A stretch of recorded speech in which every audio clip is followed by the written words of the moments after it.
I review and have used a lot of audio production plugins throughout the years, but the ones that I actually use on a regular basis, the ones that I recommend to you guys to at least try out for yourself, I want to keep this short and sweet, so the plugins that I've already talked about, I won't go too in depth with. Let's get started. First up, the utility plugins. These are the ones that are boring but very necessary.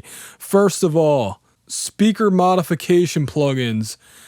I am still having an internal debate with myself about whether ARC is better than SonarWorks, or if SonarWorks is better than ARC. And I always say SonarWorks. It's called Reference. But I haven't decided yet, and I really do need to just keep trying the different ones. I'm leaning towards ARC at this point, but the determining factor is really the ease of use. So what I really want to do is I need to remeasure ARC with the microphone in one spot. And I know that sounds crazy, but if I can get it to sound good by just measuring it in the sweet spot, then it's the winner. So I just had to try that out. Anyway, either of these plugins I have no problem recommending, but as for right now, the better one really is whatever your budget is. And until I make that determination, I'm going to recommend both of them for now. All right, next up, I only had the noise reduction component up, but iZotope RX, either the standard or the advanced version, I find to be an essential program. They have plugins, but I really use the standalone application more than anything, and it just gets the job done. From the deplosive feature to the noise reduction to the just, you can spectrally repair things, you can declip. There's so many other things that I can't even think of right now, but all these things with RX are just super useful when it comes to audio production. I find it hard to live without this program. Next up, Loudness Penalty from Meter Plugs. This is a new one in the collection because it came out this year. Basically what it does is, for the 5 different major streaming engines out there, so that being YouTube, Spotify, Tidal, Pandora, and iTunes, it'll give you an indication of whether you're mixing or mastering too loud. I use this plugin every time I make a mix for this YouTube channel or for other YouTube channels. That's why my audio is usually right on 0 for the content loudness, because I use this plugin and I trust it. It works. Hopefully it continues to work. But anyway, on to the next plugin, Ulean Loudness Meter. Now, the other one is good. Ulean gets in depth, and they've actually expanded it since the last time I reviewed it. I'm planning on re-reviewing it sometime this month, and the new features like drag and drop, a standalone app, you get all kinds of just really cool features, and I mean, too many for me to list right now. It has definitely improved just within the past year, and Ulean, I always say that wrong. I think it's Ulean Loudness Meter 2, either the free version or the pro version, both are great, but obviously if you use it a lot, send the dude some money, you know what I'm saying? All right, next up, Pro DS. It's a de-esser plugin. If you don't think my voiceovers sound harsh, it's because this plugin is being used. Bottom line. That being said, I have tried to see if I like Wave's sibilance better. Truth be told, it's kind of because I spent $150 on Pro DS and Wave's sibilance was free. And I also like the interface on Pro DS better. But sibilance from Wave's, not too shabby at all. So either one of these plugins, or both in combination, are good to go. Purest Gain from Air Windows. I really don't have much else to say other than it's supposedly the best gain plugin out there. All right, next up, Span from Voxengo. This is a freebie. It is one of my go-to frequency analyzer plugins. I've just been using it for so many years. I know what it looks like. I know what stuff should look like. And it's gotten better. Actually, I have it on its small GUI size right now. You can make it bigger. You can zoom in. You know, all kinds of things that I discovered years after using it. But just having it in its default state, I like it. Here's a newer one, Mix Checker Pro from Audified. Basically, it simulates a bunch of different speaker systems, or should I say playback systems. So car, iPhone or smartphone, tablet. You can add noise, which is pretty cool. So if you want to simulate driving around in a car, or somebody walking around outside wearing headphones, or whatever the case is, it has these built into it. Very cool plugin, and I recommend this one. Next up, I use this when recording, so it's not really a mixing plugin, but this allows me to be able to keep track of credits while a song is being made. So very useful, and it fits within the standards of the industry. Bit Shift Gain, the highest quality gain plugin out there. The only problem is you have to use it in 6 decibel increments. I'll tell you where I use this a lot though.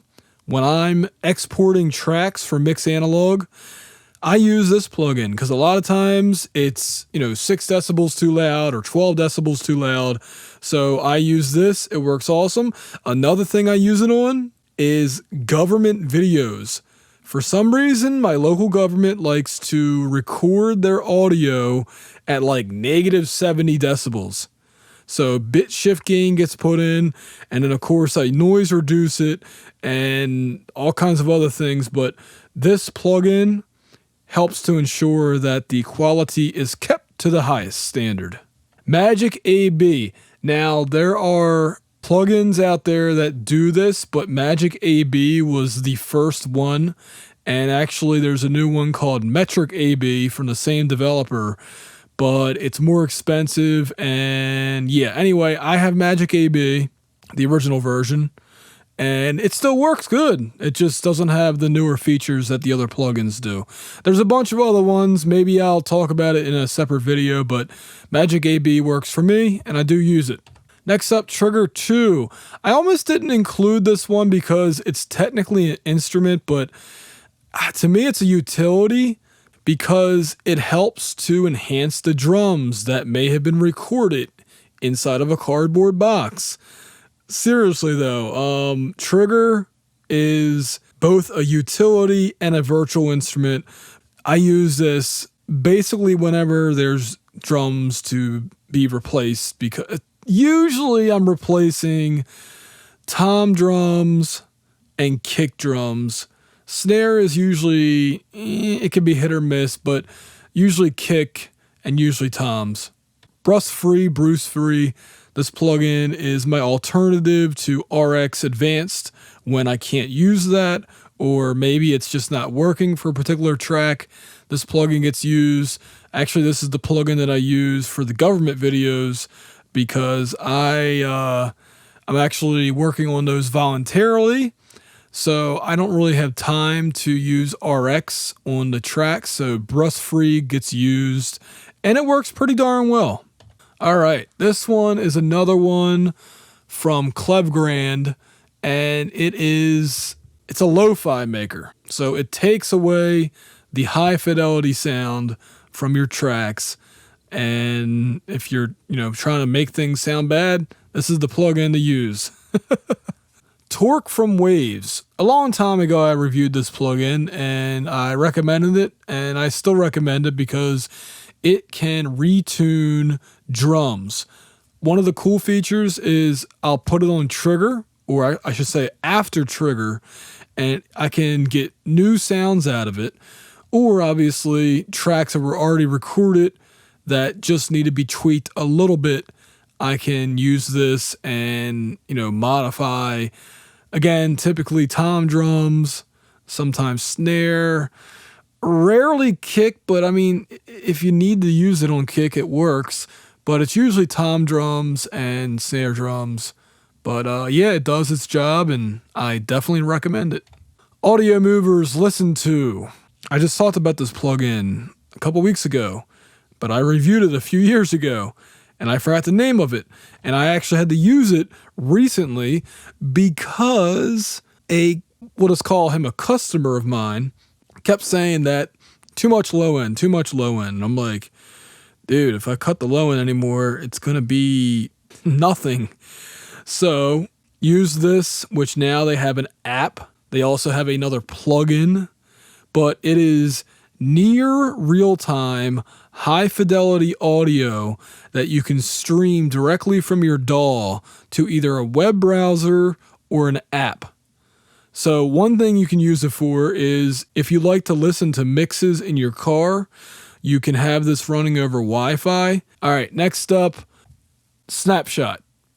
I don't use this very often because honestly, I don't use hardware on the way in very often. But when I do, take a picture of the hardware or a couple pictures, put this plugin into use, and hopefully you use it as a memento of some sort. So if I ever have to recall settings for some reason, I can, although I saved the original picture too. I don't rely on this plugin because you never know. The plugin might not work one day, and I don't want to be stuck in that. Okay, MSED. This plugin will transform any plugin into a mid-side decoder, or I should say encoder, or whatever the case is. It can make any plugin mid-side, and I actually used this recently. I can't remember what the heck I used it for. Oh, I was EQing. Yeah, because the vocal was too harsh. So I'm like, well, I can't EQ the entire thing, and I don't have the original tracks. So if I just EQ the sides, it will brighten up the track without destroying the vocals. And, there's other uses besides that, but that's one I like to use it on. But yeah, anyway, next plugin. Oh, I forgot to mention it's free, and so is this one. I don't use this one very often either. It's cool, and I assume it's accurate, but I don't really use it that often. But I have it because it's cool looking, and also I have it because if I ever am recording somebody and they think that I'm recording the tracks too low, I can pull this up and show them I'm recording them at the proper levels. Next up, I said I would never buy an auto-tune type plugin, and I was a liar. I now have Waves Tune, just in case. This is an auto-tune ripoff. That's the bottom line. And I don't know how it compares to auto-tune. Maybe I should make a video about that one day. But yeah, Waves Tune. Actually, this is the real-time one. So this is like the newer one. I don't know if the original Waves Tune was worse than this or better, but this is definitely the newer version, and I got it when they had sales going on. That's all I can say.